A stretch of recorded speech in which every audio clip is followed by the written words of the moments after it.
The rain had just slowed outside when Emma stepped into her childhood home. The smell of coffee lingered in the air, warm and familiar. Her mother, Carol, sat near the window with a soft light shining over her face. There was something quiet about her that night, too quiet. Normally, Carol would greet her daughter with a hug or a small joke, but today she seemed lost in thought. Emma noticed how her mother's hands trembled slightly as she held a cup of tea. "Mom, you okay?" Emma asked, setting her bag down. She had moved back home just a few months ago, trying to recover from a painful breakup and rebuild her life.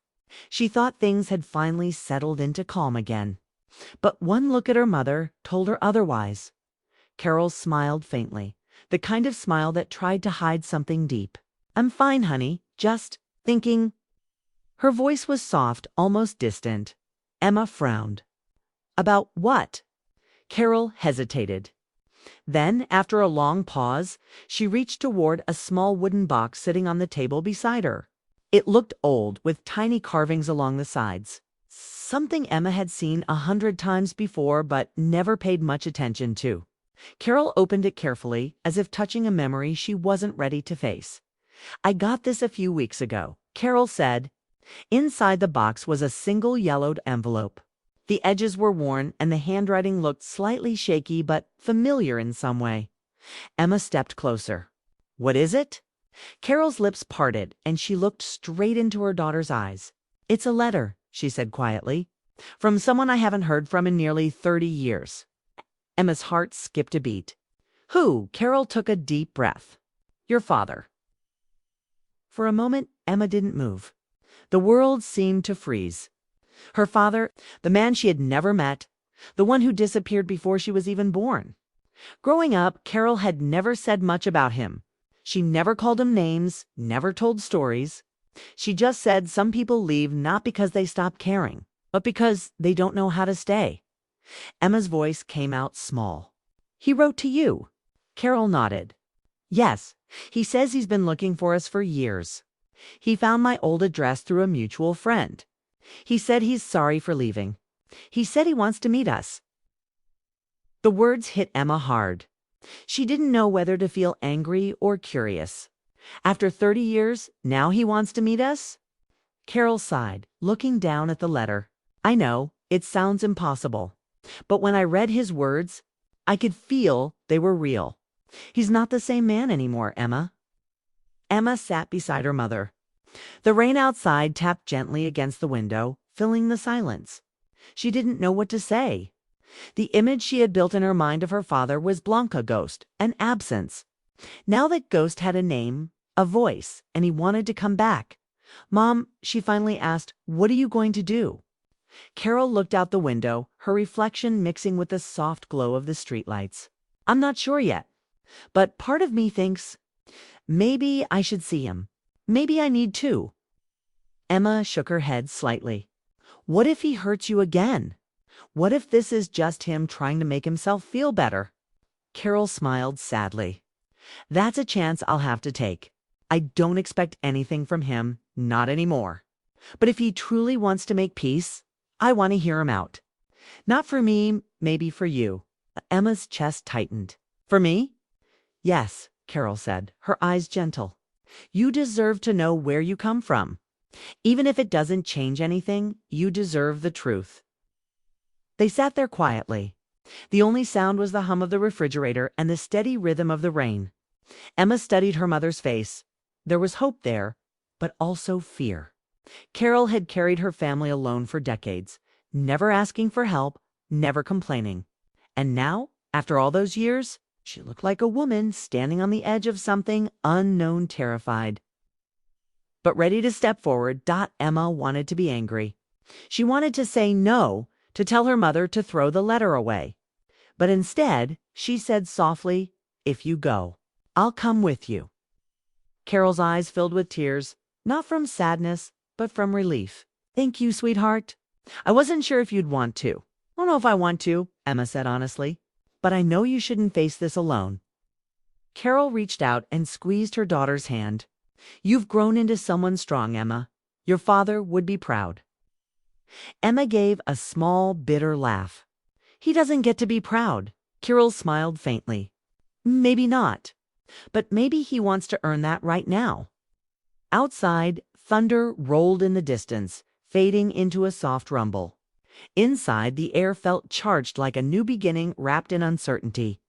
Later that night, after her mother went to bed, Emma sat alone at the kitchen table. The letter still lay there, and she couldn't help but read a few lines. Dear Carol, not a day has gone by that I haven't thought about what I lost. I don't expect forgiveness. I just want a chance to say I'm sorry, face to face. And if she'll allow it, I'd like to meet our daughter. I know I don't deserve it, but I hope you'll let me try. Emma stopped reading, her eyes wet. She didn't know what kind of man her father had been, but she could feel the truth in those words, for the first time in years. She felt something shift inside her, something like forgiveness trying to find a way through the cracks of old anger. The next morning, Carol found her daughter still sitting at the table. Did you read it? She asked. Emma nodded. Yeah, I did. And Emma looked up. I think we should meet him. Carol's eyes softened, surprised but relieved. You really mean that? Emma nodded again. I don't know what's going to happen, but I think it's time. For both of us. Carol smiled, the first true, peaceful smile Emma had seen on her in a long time. She reached over and held her daughter's hand again, gently. Then we'll do it together. That morning, as light poured into the kitchen, everything felt different. The silence between them was no longer heavy, it was full of possibility. Neither of them said it out loud. But they both knew this meeting could change everything. It could heal old wounds or reopen them. It could bring joy or heartbreak. But one thing was certain, they were no longer running from the past. For the first time in 30 years, Carol allowed herself to hope. And for the first time in her life, Emma allowed herself to believe that maybe, just maybe, some broken things could still be fixed as the rain clouds drifted away and the morning sun filled the sky. Mother and daughter began preparing for the meeting that would change their family forever. They didn't know what to expect, but their hearts, though scared, were open. The story of forgiveness was only beginning. Saturday morning came bright and calm. But inside Emma's heart, a quiet storm brewed. She had barely slept. Every time she closed her eyes, she imagined what he might look like, her father, the man she had never met. Would he be kind? Would he feel like family, or just a stranger with familiar eyes? Carol tried to stay calm, but Emma could see the nervous rhythm of her mother's hands as she poured coffee. Neither said much that morning. The silence was filled with too many questions and not enough. Ooh! They drove to Portland together, the city shining with early sunlight. The cafe they chose was small, tucked away on a quiet street lined with maple trees turning gold. Carol had chosen it carefully neutral ground, not too personal, not too cold. As they walked in, Emma scanned the tables, her heart pounding faster than she wanted to admit. Then she saw him. A man in his late 50s stood up from the corner. His hair was silver, his frame lean but still strong. His face showed years of life, tired but kind. When he smiled, Emma noticed something strange. Looked like her own smile reflected back at her. Carol, he said softly, his voice trembling. You look just like I remember. Carol gave a faint smile, polite and distant. Hello, David. He nodded slowly, his eyes glancing toward Emma. For a second, he couldn't seem to find the right words. You must be Emma, he finally said. I can't believe this. You're grown up. Emma stayed still, studying him carefully. I am, she replied, her tone guarded. David swallowed, emotion rising in his throat. You look just like your mother. Carol placed a hand on her daughter's shoulder, grounding her. Let's sit, she said quietly. They all took seats at the small table. The air filled with tension and years of silence pressing down on them. For a few minutes, no one spoke. Then David broke the silence. Thank you for coming. I didn't think you'd want to see me. Carol looked at him calmly. I wasn't sure I did, but I thought Emma should decide. Emma met his gaze directly. Why now? After all these years, why reach out? David took a deep breath. Because I couldn't live with it any more the way I left.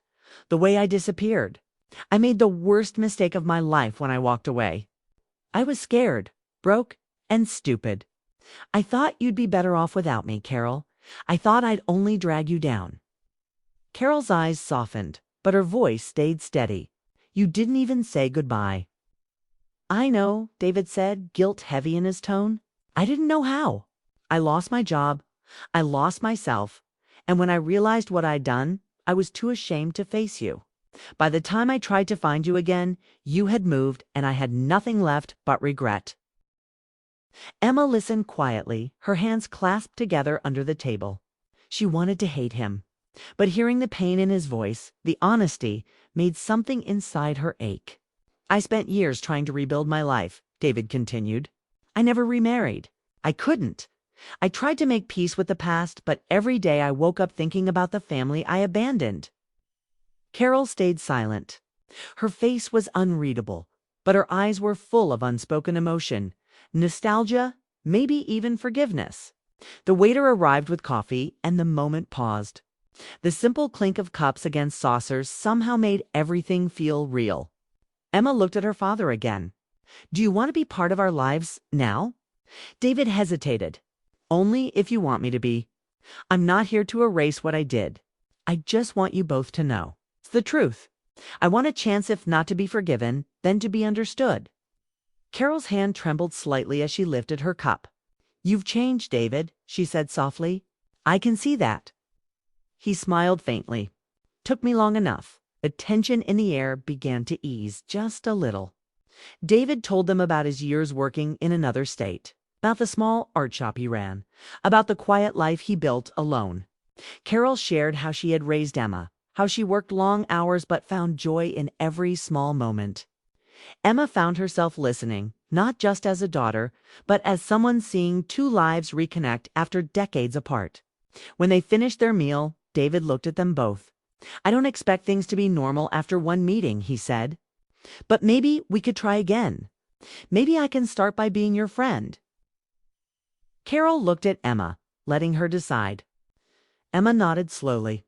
"We can try," she said, her voice steady but cautious. David's eyes glistened. "That's more than I could have hoped for." As they left the cafe, the afternoon sun bathed the streets in gold. David walked them to their car. Before saying goodbye, he looked at Carol with a soft, lingering expression. "You haven't changed much," he said. "You still carry that same kindness in your eyes." Carol gave a quiet laugh. "And you still know how to say too much." For a moment, they smiled together, like old friends. Emma saw something pass between them, understanding that time hadn't erased completely. Before they left, David turned to Emma. "I'd like to see you again, if that's okay. Maybe tell you more about where I've been, what I learned." Emma hesitated, then said, "We'll see. I'll call you." He nodded, accepting her words as the small step forward they were. The drive home was silent at first. Emma stared out the window, her thoughts tangled. Finally, she said, "He seems different." Carol kept her eyes on the road. "People change when they carry enough regret. Do you still love him?" Emma asked, her voice small but curious. Carol smiled gently. "I don't know if love ever disappears. It just changes shape." Emma turned her face toward the window, watching the sunlight flicker through the trees. She didn't say anything, but she understood her mother in that moment. Love wasn't always about holding on. It was sometimes about letting go. And maybe, if the timing was right, allowing something new to begin again. When they got home, Carol set the letter back in its box, but this time she didn't close it completely. It stayed open on the table like a chapter not yet finished. Emma noticed and smiled faintly. Later that night, she sat on the porch, watching the stars. She thought about how strange life could be, how the man she'd spent her whole life imagining had turned out to be real, flawed, and human. For the first time, she felt a small, cautious hope. Maybe their family wasn't broken after all, just paused, waiting for the right moment to start again. Inside, Carol looked at her reflection in the window.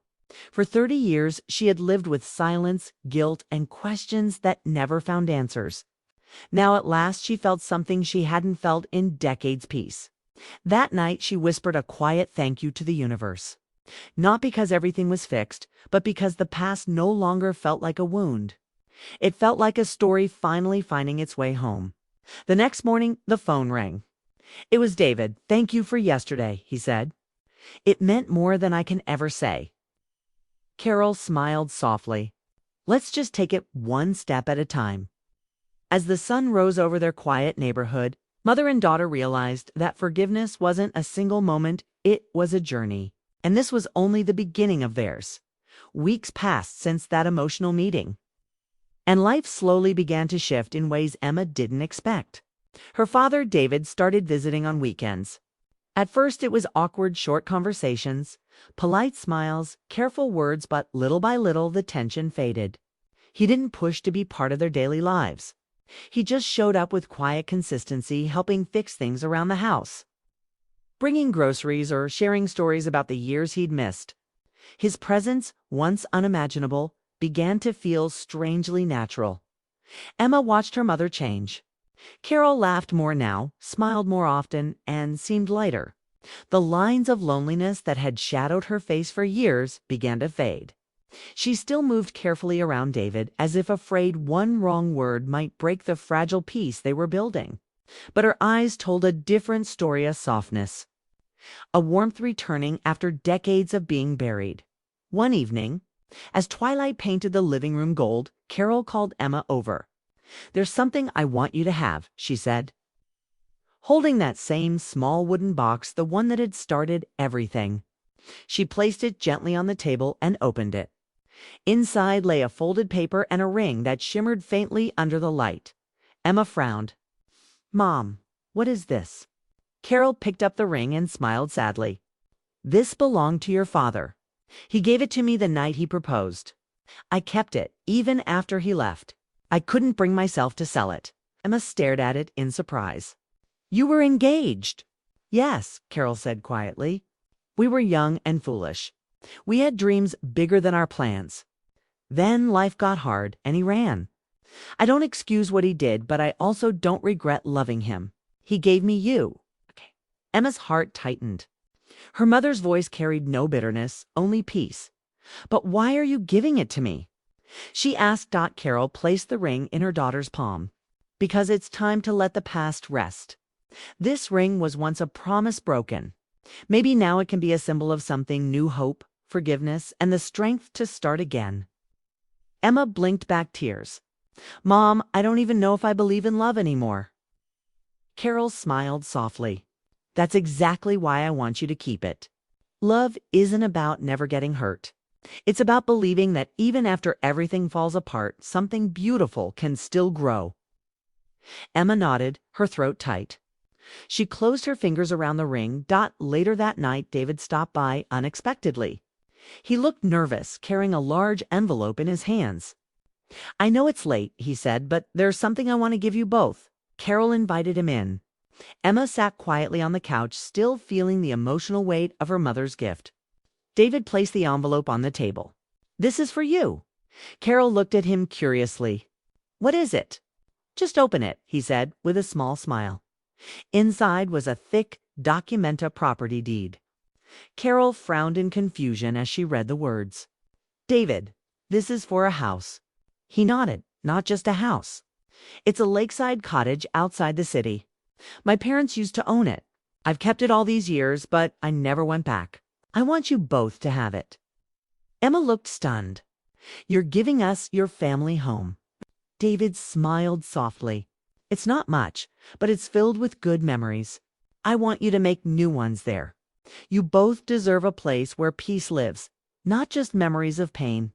Carol shook her head, tears welling up. "David, we can't accept this. It's too much. It's not a payment," he said gently. "It's a gift. My way of saying thank you for letting me back into your lives, even just a little. I don't want the past to haunt you anymore. I want to leave something good behind." Carol pressed her hand to her mouth, speechless. Emma sat in silence, her heart full.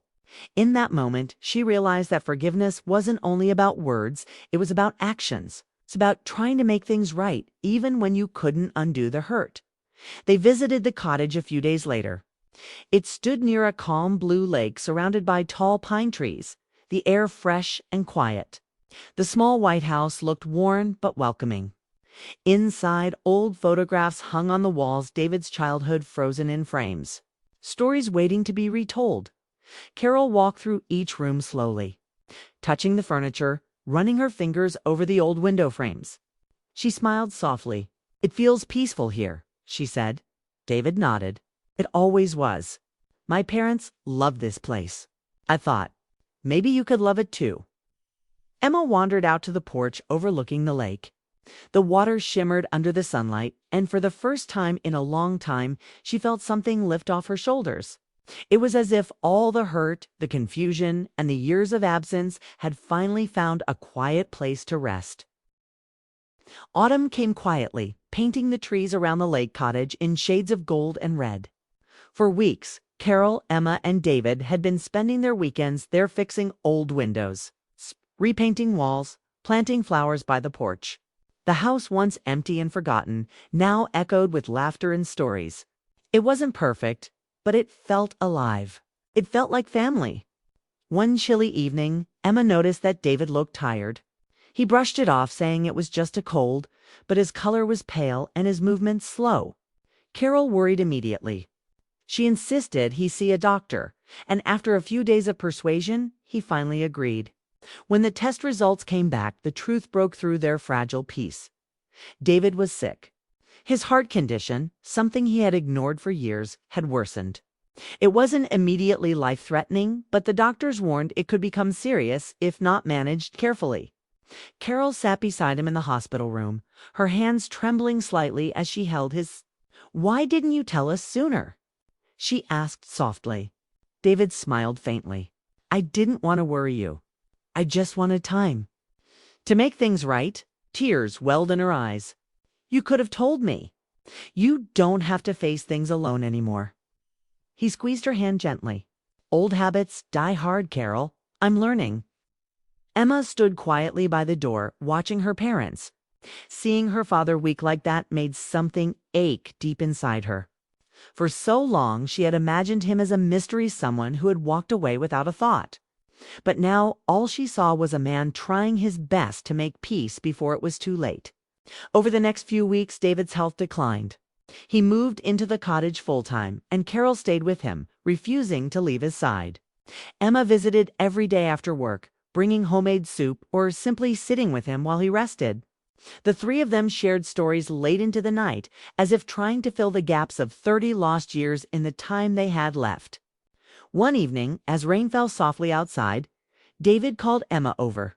He looked weaker than before, but his eyes were steady and kind. "There's something I need to ask you," he said quietly. Emma pulled a chair beside him. "What is it?" "Promise me you'll take care of your mother," he said. "She's strong, but she carries her heart too quietly. Don't let her hide behind her strength." Emma's throat tightened. "You're going to be okay," she said quickly, though her voice trembled. He smiled faintly. "Maybe, but just in case. Promise me." Emma took his hand. "I promise." He nodded, closing his eyes for a moment. "You've grown into everything I hoped you'd be. I may not have been there, but I've never stopped loving you." Tears streamed down her face. "I know, Dad, and I forgive you." For the first time, the word Dad came out naturally, without pain. It felt right. Days turned into weeks. The trees outside the cottage lost their leaves. The lake shimmered under the pale sky, and time moved slower. David's condition worsened, and eventually he was too weak to leave his bed. Carol spent every hour with him, reading to him, holding his hand, whispering things only they could understand. The love that had once been broken now stood quietly, mended not by time, but by forgiveness. One evening, as the sun dipped behind the hills, David opened his eyes and smiled faintly at Carol. "You've always been my peace," he whispered. Carol's tears fell softly. "And you've always been my lesson in love." He smiled again, then closed his eyes. The room was silent except for the sound of the wind moving through the trees. David passed away peacefully, his hand still in hers. For a long time, Carol didn't move. She just sat there, holding his hand, feeling the warmth fade slowly. When Emma arrived a few minutes later, she found her mother sitting beside him, calm and quiet. "He's gone," Carol said softly. "But he wasn't afraid." Emma knelt beside her and hugged her tightly. Neither spoke. Words weren't enough. The days that followed were hard. The funeral was small and simple, held by the lake he had loved so much. The air was crisp, the sky clear. Carol read a short letter David had written before he passed. His words were steady, full of peace. To Carol and Emma, "Thank you for giving me back my family.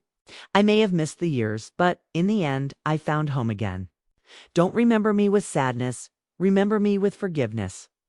You gave me a chance to say goodbye, and that's more than I ever deserved."